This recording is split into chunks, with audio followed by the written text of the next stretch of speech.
Willkommen bei Jazz Think TV auf der Jazzahead 2023. Mein Name ist Nabil Atassi und bei mir ist der Pianist Kari Ikonen und wir switchen mal auf Englisch. Hello and good morning, Kari. Nice to have you here. Great to be here. Good morning. How are you and how are you feeling about this whole thing here, Jazzahead? You were moving around yesterday already, so who did you see and what did you do? Well, I saw a lot of friends, old friends, and met some new people as well. This time I really don't have any plan or any schedule. Like I didn't write the list who I have to meet and what do I have to achieve. I'm just hanging and it seems like a good strategy because then it's more relaxed and then people just come to me and then it's a very pleasant way to meet people and talk and then things happen at least as much as if I was really on a tight schedule and plan. It sounds like a good strategy. So it's nice to have you here, relaxed, not in a hurry. So sometimes it's the surprising meeting that is the best. So did you have already some surprising meetings? Yes. Tell me about it. Well, or is it secret? There's a couple of things that I will tell later when they get confirmed, but they're really nice things. So we're talking about new musical projects or perspectives, or more from the business side? Maybe more for the business side, collaborations, and some nice things are happening. That's very important for you because musically, actually, you don't need so much inspiration because there's already so much there. You've been moving with your music more or less all around the planet, from up north to African music to Arabic music, which I think is particularly interesting. So is there anything that you're focusing on right now, or is it the mixture of it all that makes Kari Ikonen still interesting? I think it's the mixture of everything. In my career, actually, the thing that I'm most satisfied of is that my every working day is totally different from the other day. So I play in so many projects that are completely different from each other. For example, tonight we play at this club night here in Bremen with a quartet. With the singer and bandoneon player and violin, the cello player, and I play the Moog synthesizer. There's no bass, no drums. It's the music is a mix of early music and some Finnish music, some Sibelius and some Finnish folk music, and that's like completely different from everything else I do. For the last few years, I played mostly solo concerts. I've been touring alone in Europe and in Australia, in Japan, and that's also another thing that is very different from any band situation because I'm alone. There's total freedom for me when I improvise to go wherever I want, and there's no other musicians who might get lost. So tonight you play with the band at the Jazzahead Club Night. Is that something you do sometimes? But you actually, I can hear that you rather prefer to stay alone. Well, no. Yes and no. Like earlier, I never played alone. I've always wanted to have a band around me, and I still do. Actually, it's so much support and so much more creativity when the musicians react to each other and give impulses and it's like a communication on stage and also backstage and after the concerts and traveling together with great musicians which are my best friends. It's really important for me, but. Like maybe 5 years ago, I started playing more solo, and I have to say that it's also very, very nice. I enjoy it a lot. If you say that you're going very much on solo and you enjoy this total freedom artistically that you have in playing a solo with lots of techniques also in your case, so is it very important for you to have, if you play with bands, friends around? So is that something that colors your music in a different way if you have buddies around you? Yeah, of course. It's like maybe when I'm touring alone, maybe the audience plays even a bigger role than usually when I play with the band. And the people I meet, the concert organizers and everything is, of course, it's to be touring alone. It can be really lonely sometimes. So musically lonely or personally? No, not musically anymore because I've got used to it and I enjoy playing. But like socially, like waking up in the hotel alone, going to have a breakfast alone, travel to the station or airport alone, traveling whole day alone, and then maybe in the evening meet the concert organizers, and then after the audience, and then maybe go to have a dinner with someone, and then again alone. But you're coming from a big country up north where there's a lot of space. So being alone, is it something that inspires you also? Loneliness? Yeah, it's there's like a certain thing that you have to pass. Like in the beginning, it was difficult, but then later when I got used to it, I actually like it a lot. I can decide just by myself what I want to do and where I want to go, and if I have some time off before the concert, if I want to go to a museum, I don't have to ask anyone, are they joining me, is it okay if I go? Let's talk about touring alone and also about I think it's your latest album with the simple title, Impressions, Improvisations and Compositions. Very simple title. Yes. Is it all about Kari Ikonen in this title? No, actually, this title I borrowed from Vasily Kandinsky. He inspiration for the album was him? Yes, for the album, for the music, and for my life in general, visual arts, certain painters, and Vasily Kandinsky is one of them. And I saw a really nice exhibition in Munich some years ago. Radiator or something like that, and there at certain period of his career he had he divided his works as impressions, improvisations and compositions, and impression was like a improvisation but with something external as an inspiration. So for example, in his case, music. And I was thinking about that, and I thought that it's a perfect analogy to my music, because I improvise, but also I improvise inspired about, for example, Kandinsky's painting, or some other art, or some other situation, or some good food, or whatever it is that something external that inspires the improvisation. So I have those, and of course I compose a lot. So the album and my solo repertoire, it's kind of, in a way, it's divided in the same way. Listening to that album and having this talk with you now, it seems like, it's a very arty, Nordic, kind of European tendency pianist.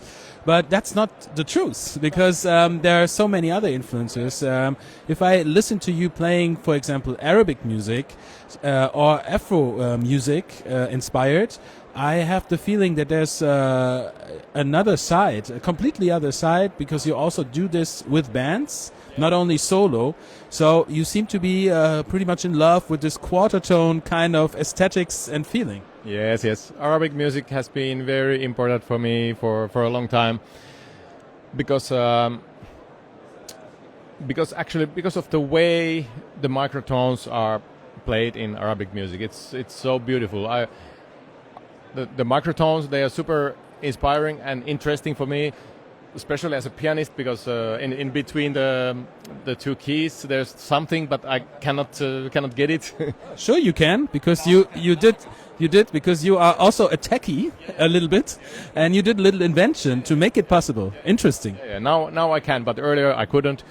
So that was very interesting for me to find those microtones, and the way of playing them, it varies a lot between different music culture. For example, in contemporary, like classical contemporary music, they use a lot of microtones, but it's totally in another way, and sometimes the sound can be a little bit like out of tune in an unpleasant way.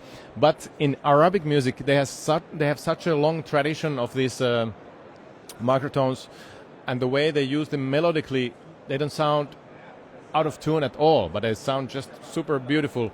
And that's why I'm into Arabic music. I'm not trying to create like authentic Arabic music.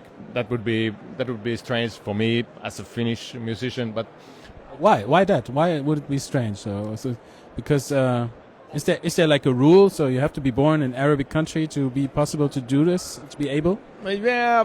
In a way, it's like trying to make something authentic, like trying to play Arabic music the same way that they do. It's the same thinking like in jazz, for example. I don't want to sound like an American musician from the 60s, even if I love those albums and I love those musicians and their music, but I'm not them. I'm Kari Ikonen from Finland, and I want to sound like myself only, and I don't want to sound like someone else. So that's why I don't want to try to make like authentic traditional Arabic music, but I want to take some inspiration and of course study a little bit and listen a lot, so I can communicate with musically communicate with musicians from those countries, and but still do it in my own way. Is there also sometimes a conflict between these things, like sounding Arabic and being yourself, Kari Ikonen from Finland? Well, for me, it's okay. Maybe I don't know. Maybe some people can find it conflictious, but but I play a lot with Arabic musicians, and they like to play with me, and I love to play with them. So it's kind of can communicate in the same language. Like if I study German, I can talk with you in German, but you can easily see that I'm not German, but still we can communicate. That's the same thing. I'm learning the language, but talking it in my own way. That's a good example that you gave with the German language. It's really worth listening to your Arabic sounds. Really interesting. I wouldn't expect to hear this. It's great. Tell us maybe about the key moments. So let's stay with the Arabic music, because you always go further. So you also do African, but let's keep this aside. Stay with the Arabic. Was there a key moment that brought you together with this music? Because that's not naturally happening to every jazz musician, I would say. Well, there has been a lot of key moments, like hearing certain musicians live, meeting musicians, playing with them. But maybe, or maybe even not maybe, but I think the most important moment was when I found out that I can actually play these microtones on the acoustic piano, and that's when I invented the Maqiano. It's like a microtuning device. That the name Maqiano comes from maqam and piano, and maqam, they are the Arabic modes. So I think that was the key moment when I realized that actually I'm able to do this on acoustic piano, and that's something completely new, because all the people, when they hear they hear the sound of the piano, but then they hear pitches that are usually not possible with the piano. So it creates some confusion, and Easier to do it with the modulation of the synth, but you do it with the acoustic piano. That's a kind of a signature move, but how much did you have to really put work into this to make it possible to play the sound? Because I don't think that it's naturally for a jazz musician possible to have this musical language on board. Yeah. Well, two things. First of all, like musically, I have listened a lot of Arabic music. It's somehow it's in me already. I didn't do so much like theoretical studies, but I have done that quite a lot. Also, like learning the maqams and having talks with Arabic musicians about the ways to play, but mostly just listening and playing. That's like musically. That's one thing, but also like technically. To develop this Maqiano device so that I can actually use it that it actually works with many different piano models. When I'm touring, I just carry this small thing, and I'm able to install it in whatever piano I play with. And for that, I spend so much time for developing technically this device so that it's reliable and it's safe for the pianos. It doesn't cause any damage for the piano, and it works with different models. Like if it's a Steinway B or C or D, or a big Yamaha or Bösendorfer or Fazioli, I can always use it. And for that, I spent so much time, and I have to say that. As difficult times as it was, the COVID period, because of so many cancelled concerts, it was really painful in a way. But on the other hand, I had so much time to spend on developing this Maqiano, and it really helped. Like, yeah. Really interesting sound you're creating. Speaking of concerts, let's have a little view into the future. So what's happening with you this year? What can we expect? Well, there's a lot of new things coming up actually. Next month I'm going to Belgium, to Ghent. We have a first concert, like a residency rehearsals and first concert with a very special duo with a Belgian saxophone player Fabrizio Cassol, and he is also really deep in the microtones. He has like a special crafted saxophone with some special keys, and also he has worked a lot with his embouchure, so he can play all the microtones.